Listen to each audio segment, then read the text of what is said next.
On my daughter's wedding day, her cocky groom introduced me to his boss as an unemployed loser.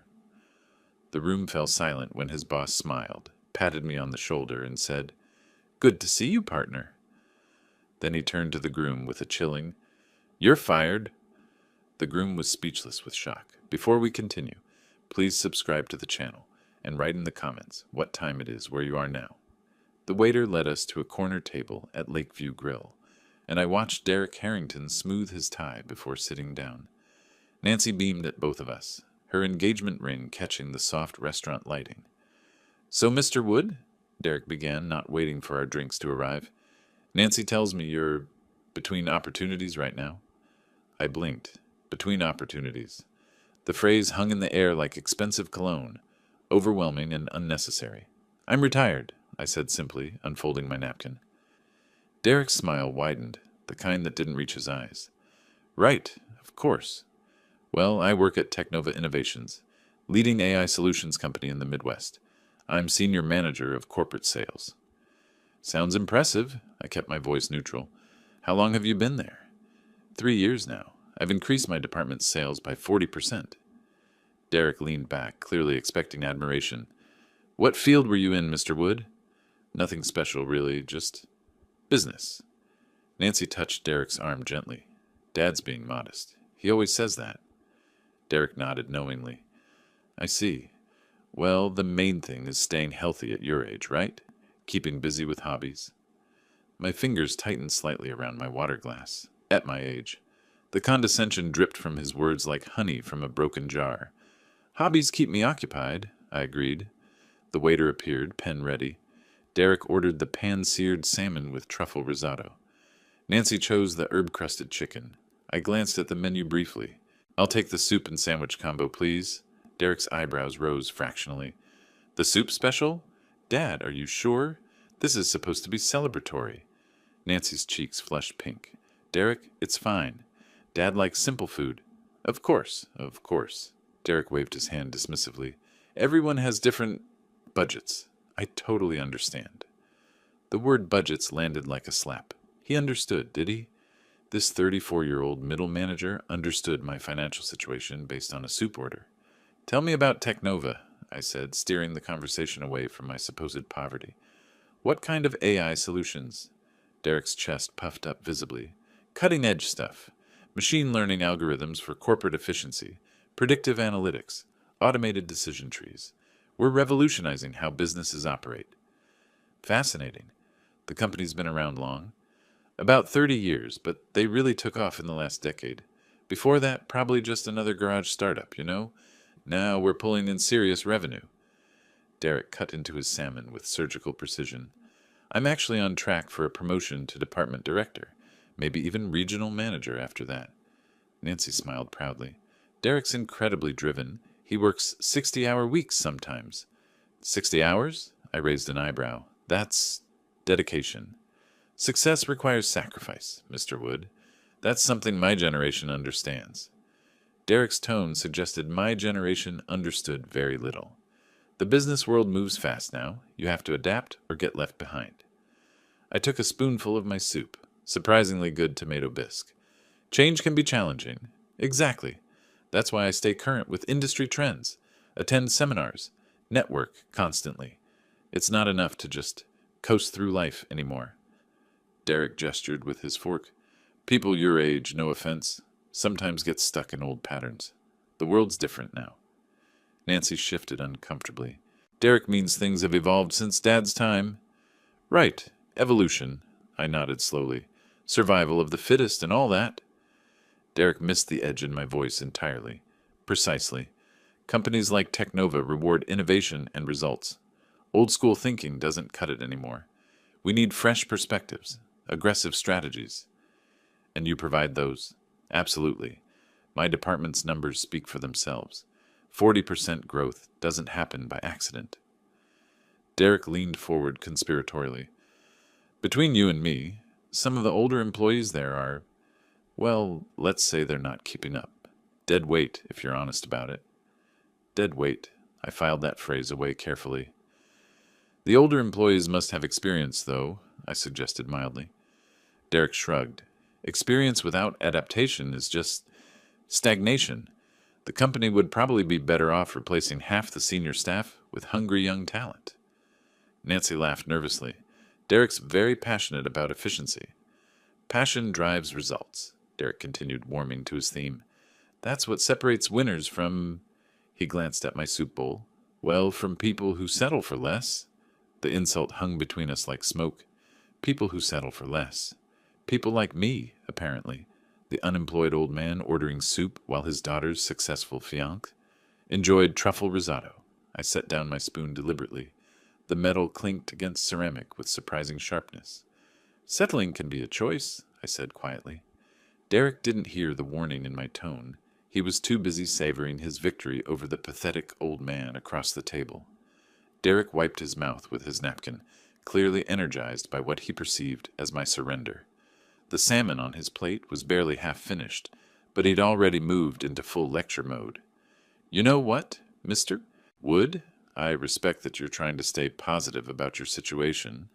His voice carried that particular tone people use when talking to children or the elderly. But have you considered consulting? With your experience, there might be opportunities. Experience is interesting, I replied carefully.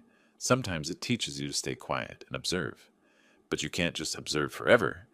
Derek's enthusiasm bordered on aggressive. You have to move forward. Take action. I mean, look at me. I plan to become department director within a year, regional manager within 3. You have to set goals, create timelines. Nancy nodded encouragingly. Derek's very goal-oriented.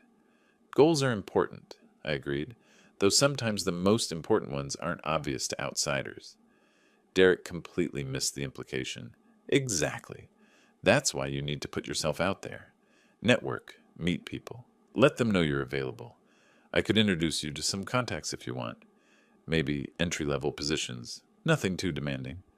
Entry-level positions. For me, the irony was so thick I could have served it for dessert. That's very generous, I said. It's about giving back, you know? Helping those less fortunate. Derek's voice dripped with magnanimity. Successful people have a responsibility to lift others up. Nancy beamed at him. See, Dad? Derek really cares about people. Oh, I can tell. I took a sip of water. Your compassion is quite evident. Derek preened under what he took as praise. It's not about the money for me, Mr. Wood. Don't get me wrong, the 6-figure salary's nice, but it's about making a difference, building something meaningful. 6 figures. He said it like he was announcing the cure for cancer. Building something meaningful, I repeated, like Technova itself was built? Well, sure, but that was different. The founders back then were just lucky, I guess. Right place, right time. The real innovation is happening now, with people like me pushing the envelope. Lucky. 30 years of 18-hour days, missed family dinners, and constant financial stress reduced to luck. The founders were lucky, I said slowly. Had to be. I mean, what did they really know about AI back then? The technology barely existed. They probably just stumbled into success. Derek laughed, the sound grating against my ears. Now we're the ones doing the real work, turning their accidental success into something professional. Nancy sensed the tension building but misread its source. Dad, Derek just wants to help. He knows the job market is tough for people starting over. Starting over. As if my entire career had been erased, leaving me to begin again from scratch like a college graduate. Starting over can be liberating, I said, my voice carefully controlled. It gives you perspective on what really matters. Absolutely, Derek seized on this. That's the attitude you need. Fresh start, new opportunities. You just have to be realistic about your limitations. My limitations. The phrase hung in the air like a challenge. What limitations would those be? I asked quietly. Derek gestured vaguely. Well, age is a factor. Technology moves fast. It's hard for older workers to keep up. Plus, most companies want people who can grow with them long-term. Long-term growth, I mused. Like 30 years? Exactly. See, you're getting it. Derek was pleased with his student's progress. Though obviously, starting at your age, you're looking at maybe 5-10 years a maximum before retirement. Companies invest in futures, not... He caught himself. Not what? Not short-term situations, he finished lamely.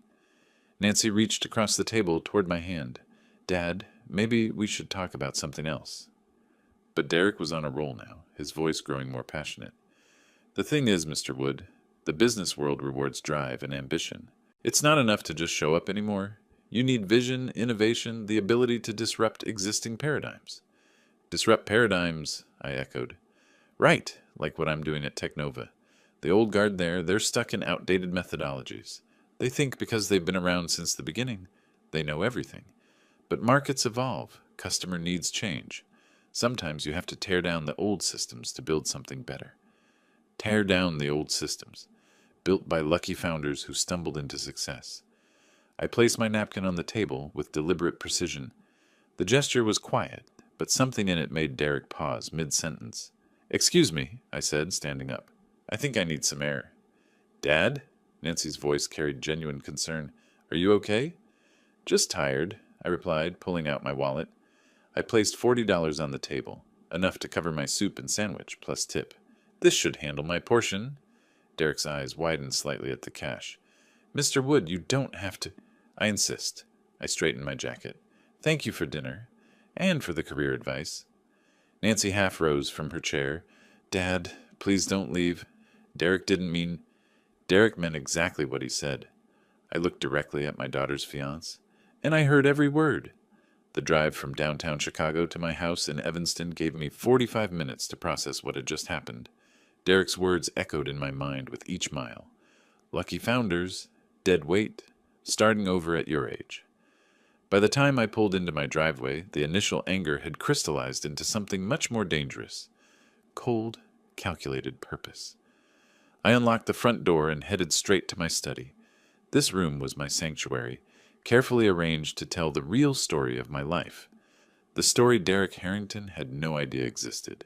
The walls were lined with framed photographs and awards that I kept hidden from casual visitors. Technova's incorporation papers from 1995, signed by Walter Klein and myself. Photos from our first successful product launch. Industry recognition awards spanning 3 decades. The Forbes article from 2018 calling me the quiet revolutionary of AI innovation. I sank into my leather chair and stared at the photograph on my desk. Walter and me in that cramped garage where it all began.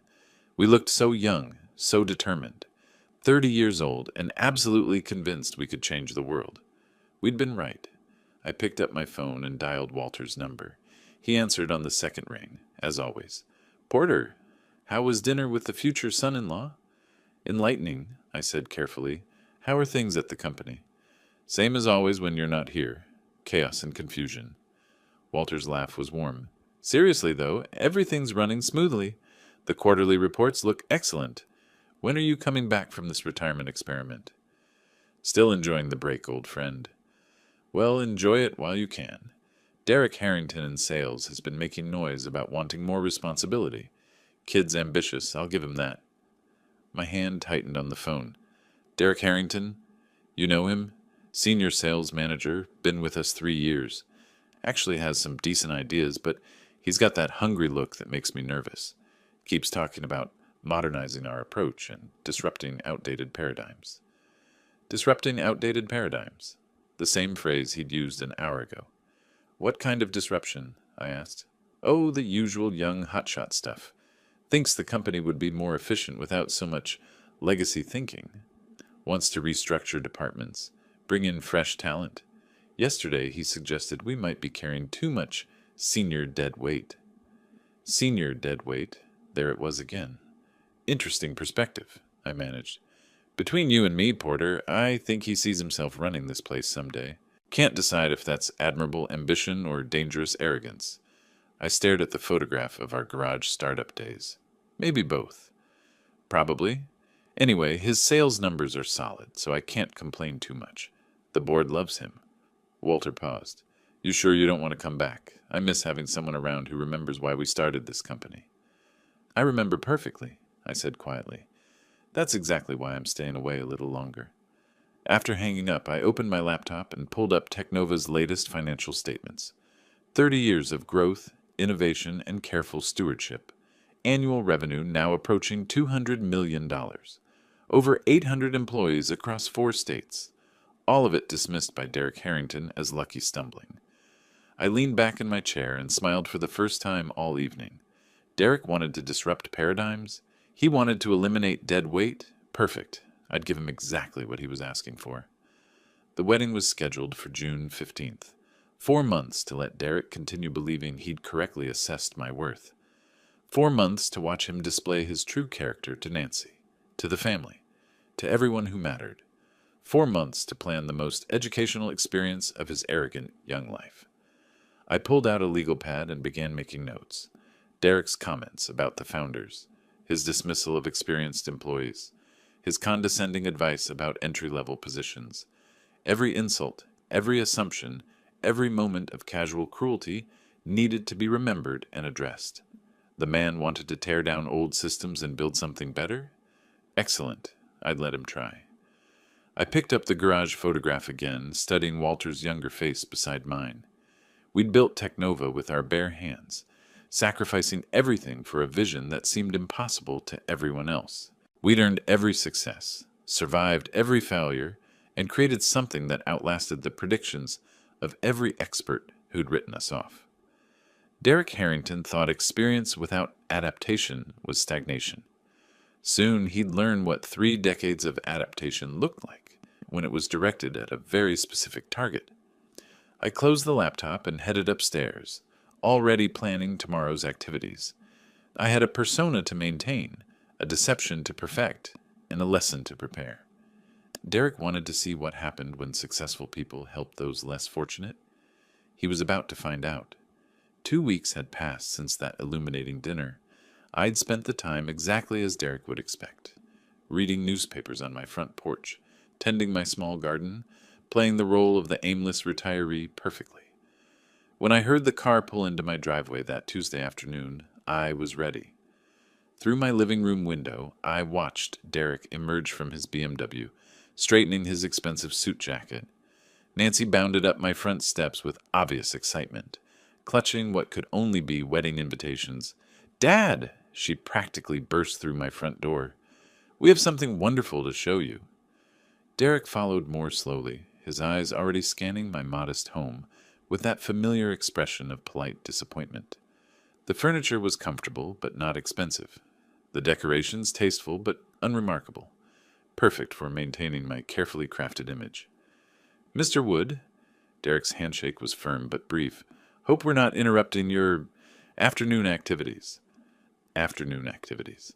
As if I spent my days watching television and napping. "Not at all," I replied cheerfully. "What brings you both here?"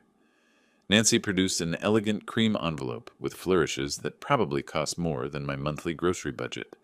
"The official wedding invitation. You're the first person to see it." I opened it carefully, admiring the calligraphy and heavy cardstock. "This is beautiful, sweetheart. June 15th. Lakeshore Country Club. Very elegant." "Derek chose the venue," Nancy said proudly. "It's where all the important Technova events are held." Derek puffed up slightly. "Location matters for occasions like this. My boss will be attending, along with several board members. I wanted somewhere that reflects," he gestured vaguely at my living room, "professional standards." "Sounds impressive," I said, setting the invitation on my coffee table. "I should probably start thinking about what to wear." This was Derek's moment, and he seized it with enthusiasm. "Actually, Mr. Wood, that's something I wanted to discuss." His tone shifted to what he probably thought was tactful concern. "My boss will be at the wedding, Walter Klein, very influential person in our industry. Perhaps you should dress, how should I put this, more presentably than usual." Nancy shot him a warning look, but Derek was committed to his mission of improving his future father-in-law's appearance. "I have a perfectly good suit," I said mildly. "I'm sure you do, but—" Derek's eyes swept over my casual slacks and cardigan. "Walter expects a certain level of sophistication from the families of his employees. First impressions matter enormously in business." Walter expects sophistication. If only Derek knew that Walter and I had been splitting pizza and working 20-hour days when sophistication meant remembering to wear matching socks. "Don't worry, son," I replied with what I hoped was reassuring simplicity. "I know how to handle bosses." Derek's expression suggested he doubted this claim entirely. "Walter Klein is a very influential person in our industry, Mr. Wood. He's built Technova from nothing into a major corporation. Men like that notice everything: how you dress, how you speak, how you carry yourself. Built from nothing.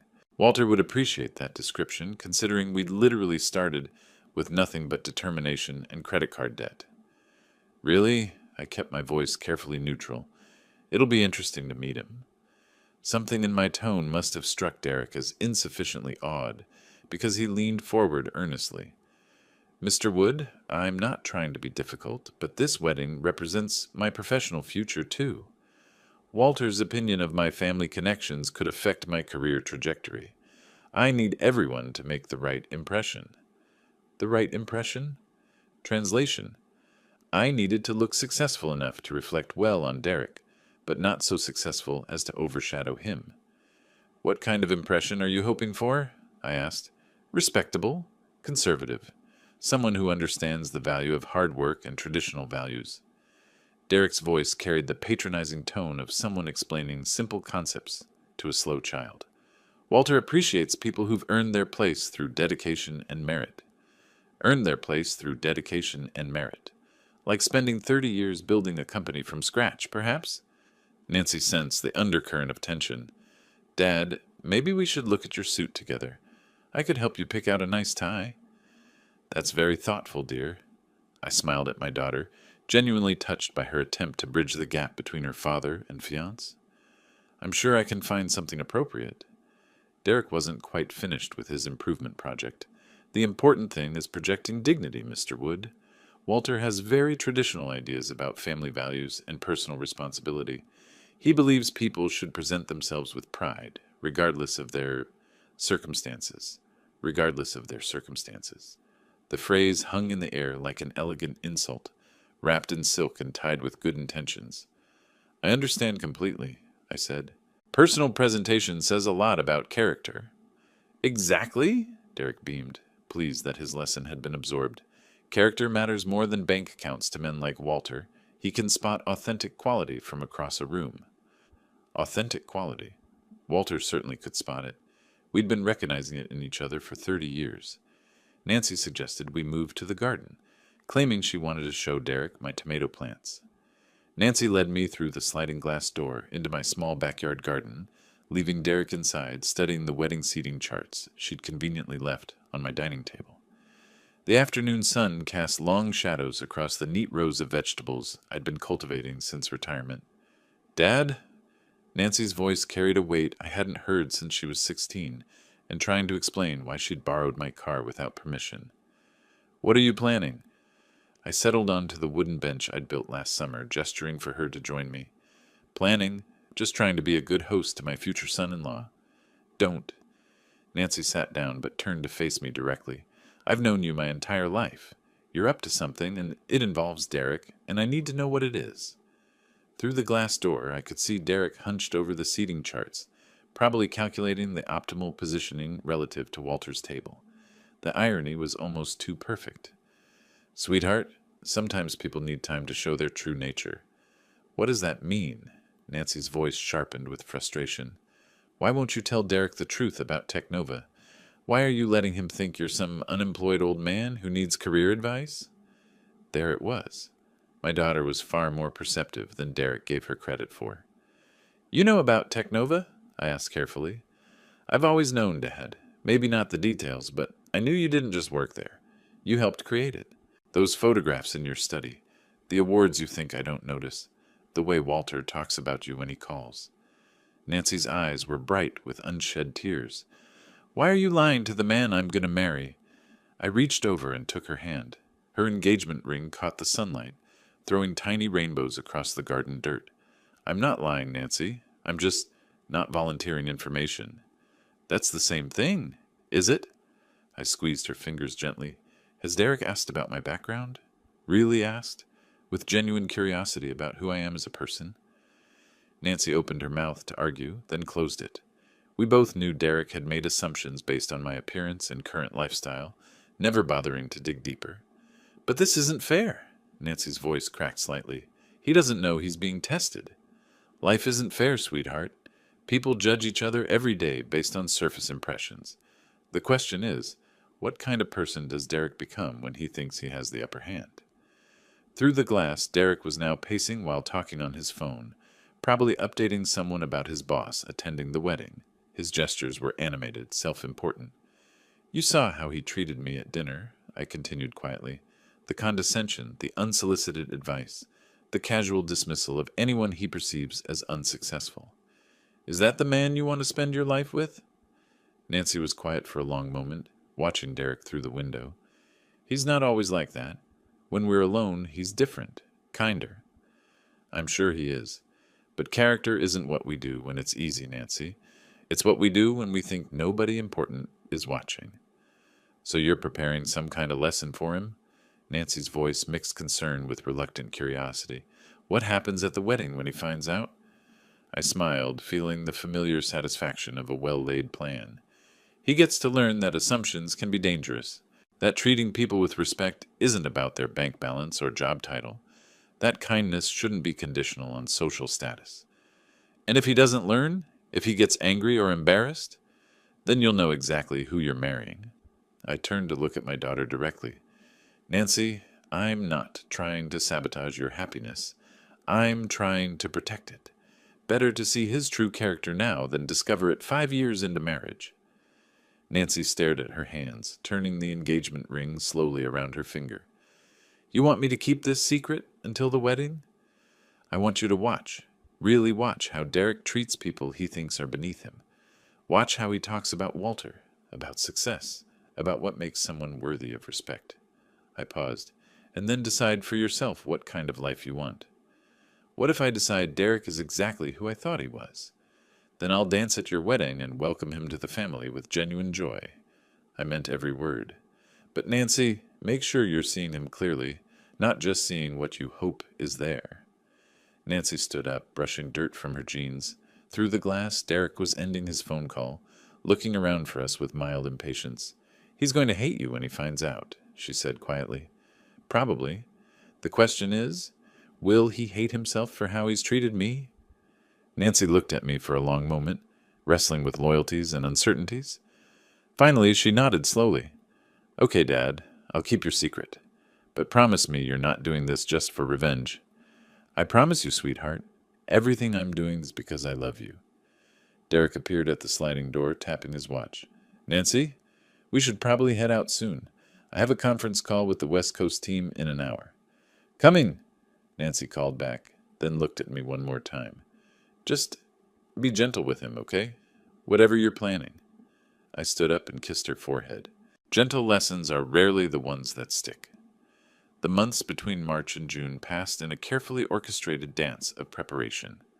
While Derek continued his condescending check-ins and Nancy maintained our agreed-upon silence, I methodically arranged every detail of the most educational wedding gift of Derek's young life. 3 days before the wedding, I stood in Armando's custom tailoring on Michigan Avenue, studying myself in the three-way mirror. The charcoal gray suit was impeccably cut, but deliberately understated, expensive enough to command respect, conservative enough to avoid suspicion. The fit is perfect, Mr. Wood, Armando said, adjusting the jacket's shoulders with practiced precision. This suit will emphasize your dignity without screaming about price tags. That's exactly the point, I replied, admiring how the subtle pinstripes caught the light. The important thing is that it says the right things without words. Ah, you understand elegance. Armando smiled approvingly. True quality speaks in whispers, not shouts. 2 days before the wedding, I visited Cartwright and Associates jewelry store in the Gold Coast district. The sales associate, a sharp woman in her 40s, spread several options across black velvet. These Technova logo cufflinks are quite striking, she said, holding up a pair of platinum pieces with the company's distinctive diamond chip T. Custom ordered, I assume. A small commemorative piece, I said, fastening them to my shirt cuffs. They caught the store's lighting beautifully, subtle enough to appear understated, distinctive enough for Walter to recognize immediately. Excellent choice. They suggest success without ostentation. The day before the wedding, I met with Jonathan Pierce, my private banker at First National. His corner office overlooked Lake Michigan, floor-to-ceiling windows framing the endless blue horizon. Such a substantial amount for a wedding gift? Jonathan raised his eyebrows as he reviewed the transfer documents. Are you absolutely certain about this figure, Porter? This is a very special occasion, I replied, signing the authorization with deliberate strokes. My daughter deserves the finest wedding gift possible. $50,000 is certainly generous, even by your standards. Jonathan processed the paperwork efficiently. Cash or certified check? Certified check. I want the amount clearly visible when it's presented. That evening, I walked along the Lake Michigan shoreline, my usual route for serious thinking. The water stretched endlessly eastward, its surface rippling with late afternoon sunlight. Tomorrow's rehearsal dinner would begin the final act of Derek's education. I thought about Walter's likely reaction when he spotted the Technova cufflinks. Walter had suggested those exact cufflinks as company gifts 3 years ago. He'd remember them instantly. The moment of recognition would be worth 30 years of patience. Derek had spent months preparing his boss for the wedding of a hard-working employee to the daughter of an unfortunate old man. Walter would arrive expecting to make polite conversation with Derek's down-on-his-luck future father-in-law, perhaps offer some charitable words about the dignity of honest labor. Instead, he'd discover his co-founder sitting at the family table, wearing their company logo and writing wedding checks that exceeded Derek's annual salary. I stopped walking and stared out at the horizon. The lake was calm today, its surface like glass. Tomorrow would bring storms, but sometimes storms were necessary to clear the air. My phone buzzed with a text from Nancy. Rehearsal dinner tomorrow at 6 p.m. Derek's very excited about you meeting Walter. Still time to change your mind about this, Dad. I typed back, looking forward to it, sweetheart. Everything will work out exactly as it should. Which was true. Derek would get exactly what he'd been asking for, a chance to show his true character in front of the people who mattered most. He'd demonstrate his values, his priorities, his definition of human worth. The only difference would be the audience's reaction. I turned and headed back toward my car, feeling the satisfaction of a plan approaching perfect execution. Tomorrow night, Derek would discover that assumptions could be expensive. By Sunday, he'd learn that respect shouldn't be conditional on perceived social status. The gentle waves lapped against the shore behind me, steady and inexorable as time itself. The Drake Hotel's marble lobby gleamed under crystal chandeliers as I walked through the revolving doors, my reflection multiplying in polished surfaces. 20 minutes earlier, I'd driven from Evanston with the satisfaction of a chess player preparing checkmate. Tomorrow would bring revelation, but tonight offered one final opportunity to observe Derek's character. The rehearsal was set in the hotel's small chapel, an intimate space with mahogany pews and stained glass windows overlooking Michigan Avenue. Nancy stood near the altar in her rehearsal dress, radiant despite the tension I could read in her shoulders. She caught my eye and offered a nervous smile, the look of someone keeping a significant secret. Derek emerged from a cluster of his Technova colleagues, straightening his tie with the self-important gesture I'd grown to recognize. His voice carried across the chapel as he spotted me. "Everyone, I'd like you to meet Nancy's father." Derek's tone held that familiar condescension, amplified by the presence of his professional audience. "This is Porter Wood, a retiree, lives modestly in Evanston." Lives modestly. The phrase hung in the air like expensive incense, meant to establish social hierarchy for his colleagues' benefit. "Pleasure to meet you, Mr. Wood," said a woman in an expensive blazer. "Derek's told us you're enjoying retirement." "Very much so," I replied, shaking her hand, "though retirement can be educational." Derek's colleagues nodded politely, their interest already waning. In their world, retirees were background noise, pleasant enough, but irrelevant to serious conversation. "Dad has simple tastes," Derek continued, his voice carrying just enough volume for nearby guests to overhear. "Nothing wrong with that, of course. Different generations, different expectations." Different expectations. I felt my jaw tighten slightly, the first crack in my carefully maintained composure. "Derek," I said quietly, "be careful with judgments. Tomorrow might bring surprises." He laughed, the sound carrying more confidence than wisdom. "Mr. Wood, you don't need to lecture me about people. I read character professionally. It's essential in sales." "We'll see."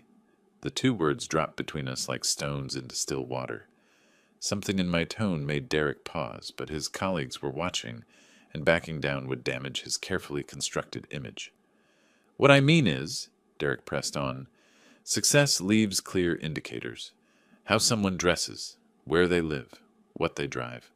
These things reveal priorities and capabilities. Interesting theory. It's not theory, it's observation. Take Walter Klein, my boss, arriving tomorrow. You can spot his quality from across a room. That's earned respect, not accident. Earned respect. Walter would find that description amusing, considering we'd earned our respect together, sleeping on office floors and living on pizza for 3 years. Nancy moved closer, sensing danger. Maybe we should focus on tomorrow's ceremony? But Derek was warming to his theme, emboldened by his audience. The point is, Mr. Wood, that character shows in choices. Walter chose excellence at every step. Others, he gestured vaguely in my direction, others choose comfort over achievement. Comfort over achievement. The insult was precise, surgical, designed to wound without seeming overtly cruel. You're very confident in your assessments, I said, my voice carrying the first edge of steel. Confidence comes from accuracy. I've never misjudged someone's capabilities. Derek's smile suggested he'd just won an important point. Never? Not once. People reveal themselves quickly if you know what to look for. I stood up slowly, feeling the weight of 4 months' patience crystallizing into cold purpose. The chapel fell quiet, conversations pausing as guests sensed approaching conflict. Derek, you're absolutely right about one thing, I said, buttoning my jacket with deliberate care. Character does show in choices. Exactly my point. Tomorrow you'll have several opportunities to demonstrate yours. Derek's confidence flickered slightly. What's that supposed to mean? It means, I said, walking toward the chapel exit, that assumptions can be expensive, especially when they're made in front of people who matter. Mr. Wood, I don't appreciate... Good night, Derek. I paused at the chapel door, looking back at the assembled guests. Enjoy your rehearsal. Tomorrow promises to be memorable. Nancy started after me. Dad, wait. See you tomorrow, sweetheart. Everything will be exactly as it should be. I walked through the hotel lobby with measured steps, past the doorman's respectful nod, into the cool Chicago evening. Behind me, I could hear Derek's voice resuming its confident pitch, probably explaining my departure to his colleagues, as evidence of an old man's fragile ego. Let him talk. Tomorrow morning, those same colleagues would witness the most educational experience of Derek Harrington's professional life. My car was waiting in the hotel's circular drive. As I settled behind the wheel, I caught a glimpse of the chapel through the hotel's windows. Derek gesturing animatedly, Nancy watching the door where I'd disappeared, the wedding party resuming their positions. Tomorrow would bring justice. Tonight brought the sweet anticipation of a plan, reaching perfect fruition. The drive from downtown Chicago to Evanston gave me 30 minutes to transform the sharp anger of confrontation into the calm determination of justice. By the time I pulled into my driveway, Derek's latest insults had crystallized into final confirmation that tomorrow's lesson was not just justified, it was necessary. I sat in my darkened car for a moment, staring at my modest house. 4 months ago, Derek had dismissed this same home as evidence of my failure. Tomorrow, he'd learned that success wasn't always displayed in mansion size or luxury car brands. Inside, I went straight to my study and opened the laptop. Walter had sent an email earlier. Looking forward to meeting your future son-in-law tomorrow. Derek sounds like an ambitious young man. Ambitious. That was one word for it. I typed back, Tomorrow you'll meet someone very interesting at the wedding, Walter. His response came within minutes. Who would that be? My future son-in-law. I think you'll have much to discuss about character and professional development. Intriguing. Should I be prepared for anything specific? Just be yourself, old friend. Your natural wisdom will be sufficient. I closed the laptop and moved to my bedroom, where tomorrow's wedding outfit hung perfectly pressed. The charcoal suit looked dignified but unremarkable, exactly the impression I wanted until the moment of revelation. The Technova cufflinks sat in their velvet box, waiting to catch Walter's attention at precisely the right moment. From my desk drawer, I retrieved the certified check I picked up yesterday. $50,000 made out to Nancy and Derek Harrington. The amount was carefully chosen, generous enough to demonstrate substantial wealth, large enough to shock Derek's presumptions about my modest circumstances. I thought about tonight's rehearsal, Derek's confident declaration that he'd never misjudged someone's capabilities. The arrogance had been breathtaking, even by his standards. But it was perfect. Tomorrow's humiliation would be complete, precisely because his confidence was so absolute. My phone buzzed with a text from Nancy. "Dad, are you okay? Derek feels bad about tonight." I typed back. "Derek feels exactly what he should feel. Tomorrow will clarify everything for everyone. I'm worried about what you're planning. Don't worry, sweetheart. Justice is rarely as harsh as people fear." She didn't respond, probably wrestling with the same conflicted loyalties that had troubled her since our garden conversation. Part of her wanted to warn Derek, to soften tomorrow's blow, but a larger part understood that some lessons could only be learned through experience. I walked to my study window and looked out at the quiet street. My neighbors were settling in for the evening, reading, watching television, living the comfortable, retired lives Derek imagined were my only option. None of them knew that tomorrow would bring the most satisfying moment of my professional life. Walter's confusion had been perfect. He genuinely had no idea what awaited him at the wedding.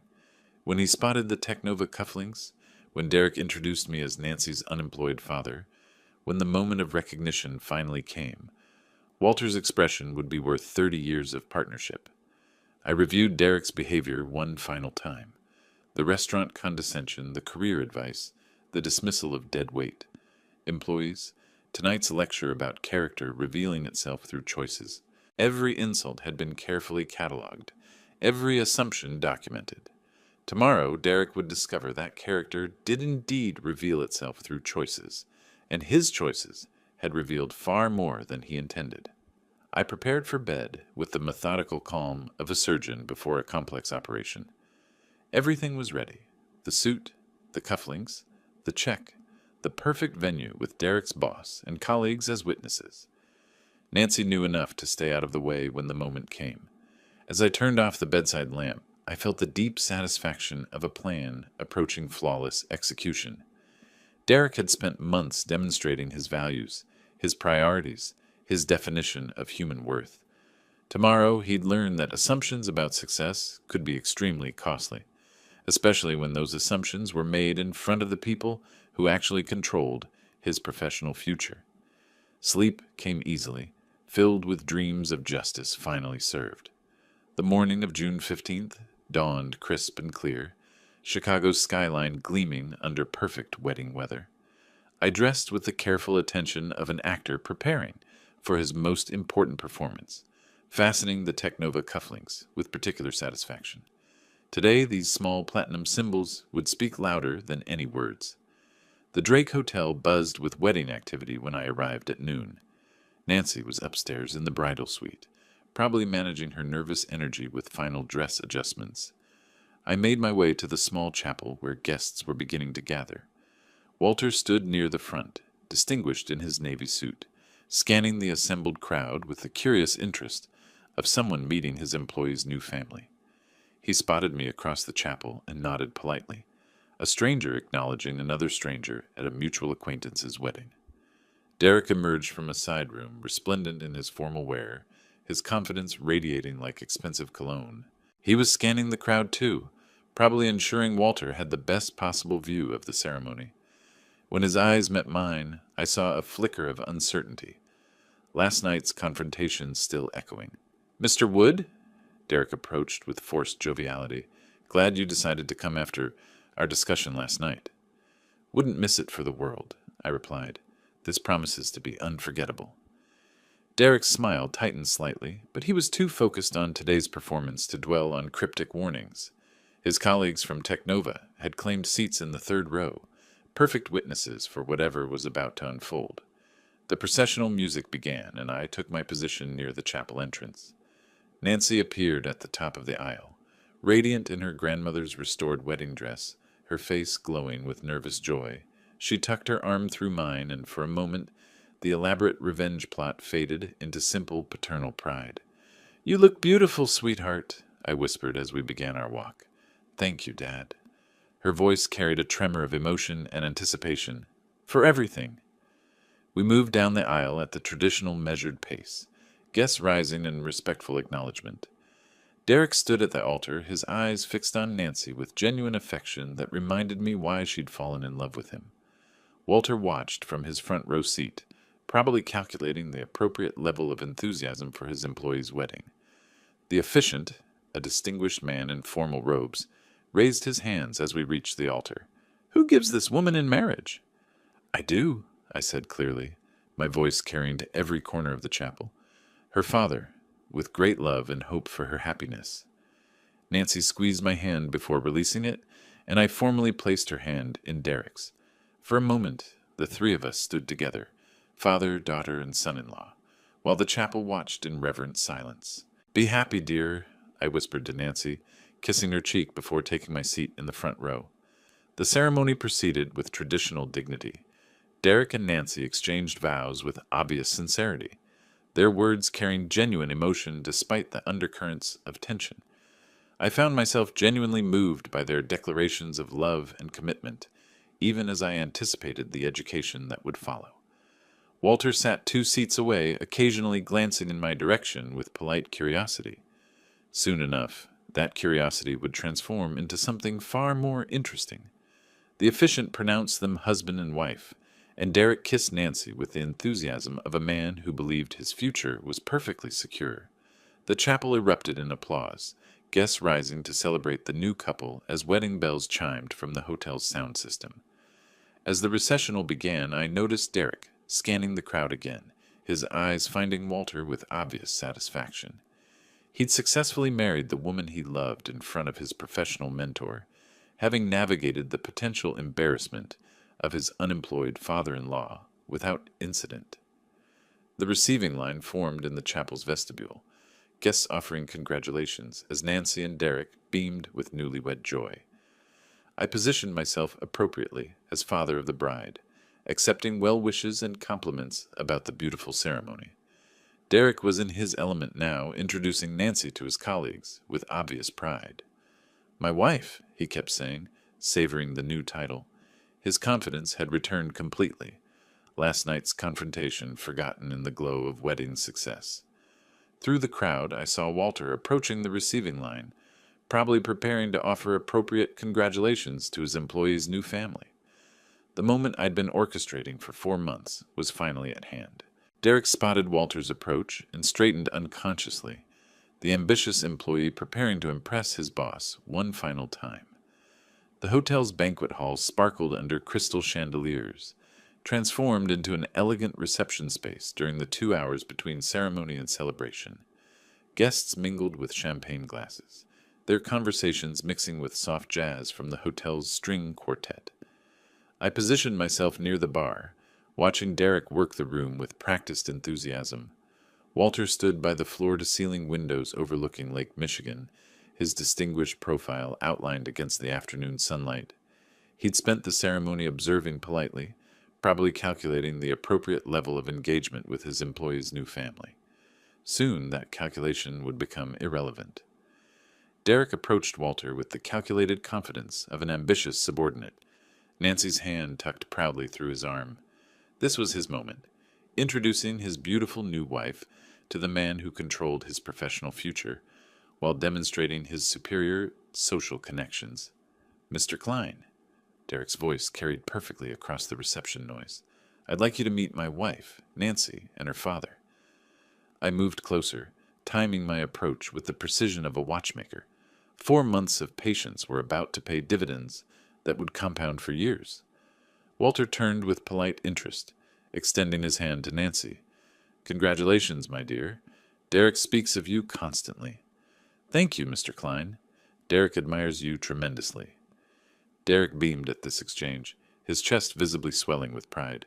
Then he gestured toward me with casual condescension. "And this is my father-in-law, Porter Wood." Derek's tone shifted subtly, carrying just enough dismissal to establish hierarchy. He's an unemployed retiree, Lives modestly in Evanston. The words hung in the air like expensive perfume, obvious to everyone within hearing distance. Several of Derek's colleagues had drifted closer, probably expecting another demonstration of their rising star's social superiority. Walter's head turned toward me slowly, his executive-trained composure slipping for just a moment. His eyes found my face, then dropped immediately to my cufflinks. The Technova logo caught the chandelier, light perfectly, platinum and diamonds spelling out 30 years of partnership. Porter, Walter's voice carried genuine shock. Porter Wood? Derek blinked, clearly not expecting this level of recognition. You know him? Know him? Walter's voice rose slightly, drawing attention from nearby conversations. Porter, what in blazes are you doing here? Attending my daughter's wedding, I replied calmly, extending my hand. Good to see you, Walter. You look well. Derek's face cycled through confusion, suspicion, and growing alarm. Mr. Klein, I think there might be some mistake. This is just Nancy's father. He's unemployed. Walter stared at Derek as if he'd just announced his intention to become a professional circus performer.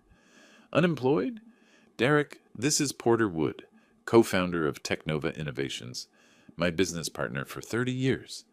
The words hit Derek like physical blows. I watched his face transform from confident superiority to dawning horror, his mouth opening and closing without sound. Around us, conversations had stopped entirely, wedding guests sensing drama more compelling than small talk. Partner? Derek's voice cracked slightly. That's impossible. He's just what? Walter's tone had shifted from surprise to something considerably less friendly. Just the man who built our company from nothing? Just the genius who created half our core technologies? Just my closest friend and business colleague? Derek turned to stare at me, his face pale beneath his wedding tan. You're really? Co-founder and primary shareholder of Technova Innovations, I confirmed quietly. The company where you've spent 3 years explaining to me how business really works. Nancy moved closer to Derek, her face a mixture of sympathy and anxiety. She'd known this moment was coming, but couldn't have prepared for the public devastation written across her new husband's features.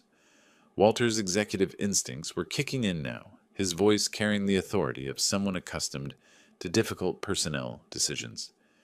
Derek, exactly what have you been saying to my business partner? Derek's mouth worked soundlessly, his confident wedding day persona crumbling like expensive paper in rain. The colleagues who'd been impressed by his networking skills were now witnessing the most spectacular professional implosion in Technova's 30-year history.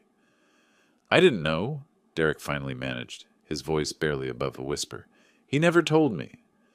Walter's expression suggested this explanation was entirely insufficient. Derek's face had gone from wedding day glow to surgical sweet pallor in less than 30 seconds. Around us, the reception had transformed from elegant celebration to riveting spectacle, guests forming a loose circle around our group like spectators at an unexpected street performance. Mr. Klein, please, I didn't know. Derek's voice carried the desperation of a man watching his career evaporate in real time. He never told me he worked at Technova? Worked at? Walter's eyebrows rose with dangerous calm. Derek, Porter doesn't work at Technova. Porter is Technova. Half the patents on our core technologies bear his signature. The information hit Derek like successive physical blows. I could almost see him calculating the full scope of his mistake. Every condescending comment, every piece of unsolicited advice, every moment of casual dismissal playing back in devastating clarity. I can explain everything! Derek's voice cracked as he turned between Walter and me with frantic energy. There's been a misunderstanding! The only misunderstanding, Walter's voice had acquired the steel that made him formidable in boardroom negotiations, is how my senior sales manager could treat my business partner like a charity case for 4 months without anyone telling me. Nancy moved protectively toward Derek, her wedding dress rustling against the growing tension. Mr. Klein, Derek honestly didn't know. Dad never mentioned the company connection. Your father shouldn't have needed to mention it, Walter replied, his attention fixed on Derek with laser intensity. Basic human respect isn't conditional on someone's job title or bank balance. Derek was spiraling now, his hands gesturing wildly as words tumbled out without coherent structure. The thing is, Mr. Klein, I always treat people with respect. Always. I was just trying to help, offering guidance, career advice. Career advice? Walter's voice could have frozen the champagne. You offered career advice to the man who created your job? The nearby guests were no longer pretending to have other conversations. Derek's Technova colleagues stood frozen, probably calculating their own professional distances from the unfolding disaster. The hotel staff had quietly positioned themselves around the perimeter, uncertain whether to intervene or simply document the entertainment. Derek, Walter continued with the methodical precision of an experienced executioner, explain to me how someone demonstrates respect by calling their business partner unemployed, dead weight. Derek's eyes widened with pure panic. I never said that. I would never. Monday morning, Walter's voice cut through Derek's protests like a surgical blade. You can explain your definition of respect to human resources. You can also start looking for new employment. No! Derek's composure shattered completely. Mr. Klein, please. This is my wedding day. I made a mistake, but I can fix this. The mistake, Walter replied coldly, was mine, for promoting someone who judges people by their appearance rather than their character. Derek's face had progressed from pale to gray, his breathing shallow and rapid. Nancy reached for his arm, but he was too far gone in panic to notice comfort. Around us, the wedding reception had become a cautionary tale about the dangers of assumptions. There has to be something I can do, Derek pleaded, his voice breaking like an adolescent's. Some way to make this right. I'll apologize publicly, take a demotion, anything. Walter looked at Derek with the expression of someone discovering mold in expensive wine. You'll apologize to Porter, certainly. Whether that changes anything remains to be seen. Derek's head snapped toward me with desperate hope, his eyes wide with the kind of panic reserved for people watching everything they'd worked for disappear simultaneously. The confident young executive who'd lectured me about business success had been replaced by someone who looked like he might collapse at any moment. Mr. Wood, Porter, please. Derek's voice trembled with genuine terror. I know I made mistakes, but I can learn. I can change. Please don't let him destroy my career. The moment hung between us like a sword, sharp and gleaming and ready to fall. Derek stood before me with his entire future balanced on the edge of my next words, his face a study in absolute desperation. Nancy watched with tears threatening her wedding makeup, torn between the two men she loved most. Walter waited with the patient intensity of someone prepared to execute a professional death sentence. The wedding guests formed a silent amphitheater around us, their champagne glasses forgotten as they witnessed a moment that would be discussed at Chicago social events for years to come. Walter, I said quietly, my voice carrying clearly in the hushed banquet hall. Wait. Walter's eyebrows rose slightly, but he remained silent, deferring to his partner's judgment as he had for 3 decades. I looked at Derek, seeing not the arrogant young man who'd condescended to me for months, but someone who'd just learned the most expensive lesson of his professional life. His hands trembled slightly as he waited for my verdict. Derek, I said, keeping my voice gentle but firm, look at me. He raised his eyes, and I saw genuine remorse there. Not just fear for his career, but actual understanding of what he'd done wrong. I accept your apology, I continued, watching relief flood his features, but I have one condition for my forgiveness. Anything, Derek whispered. Absolutely anything. Never again judge someone's worth by the size of their paycheck or the label on their clothes. I paused, letting the words sink in. Character isn't measured in dollar signs, and respect shouldn't depend on bank statements. Derek nodded vigorously, tears of relief and genuine remorse mixing in his eyes. I understand. I promise. I've learned my lesson.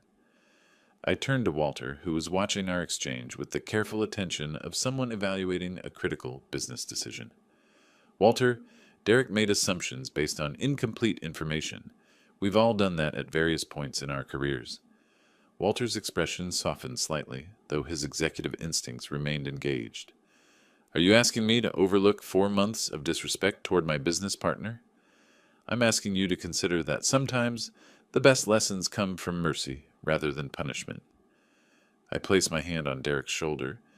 Derek has a good track record at the company. His sales numbers speak for themselves. Perhaps this experience will make him a better manager, not just a more careful one.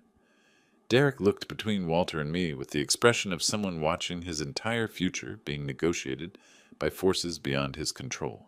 Nancy stepped closer, her hand finding Derek's arm in a gesture of support and solidarity. Walter studied Derek for a long moment, his businessman's instincts warring with his respect for his partner's judgment. Finally, he nodded slowly. Derek. Walter's voice carried formal authority, but had lost its sharp edge. You'll keep your position, but you're on probation for 6 months. Any hint of the attitudes Porter described, and you're gone. Understood? Completely, Derek managed, his voice thick with gratitude and exhaustion. Thank you, Mr. Klein. Thank you both. I extended my hand to Derek, and he shook it with the grip of someone sealing a sacred covenant. Welcome to the family, son, I said quietly. Try to remember that everyone deserves respect until they prove otherwise. I will, Derek promised. I absolutely will. Nancy stepped forward and embraced both of us simultaneously, her joy evident despite the traumatic revelation. Around us, the wedding guests began to relax, conversations resuming as the drama resolved into something resembling family harmony. Walter clapped me on the shoulder, his familiar grin returning. 30 years, and you can still surprise me, partner. Retirement keeps life interesting, I replied. The string quartet, sensing the crisis had passed, resumed their gentle melodies. Champagne glasses were raised again, conversations returned to normal wedding topics, and Derek learned that sometimes the most important lessons come wrapped in unexpected packages. As the reception continued around us, I watched Derek interact with other guests, noting the subtle changes in his demeanor. The edge of superiority had been replaced by something that looked remarkably like humility. Sometimes justice served with wisdom tasted sweeter than revenge. If you like this story, please like this video, subscribe to the channel, and share your impressions of this story in the comments. To listen to the next story, click on the box on the left. Thank you for watching.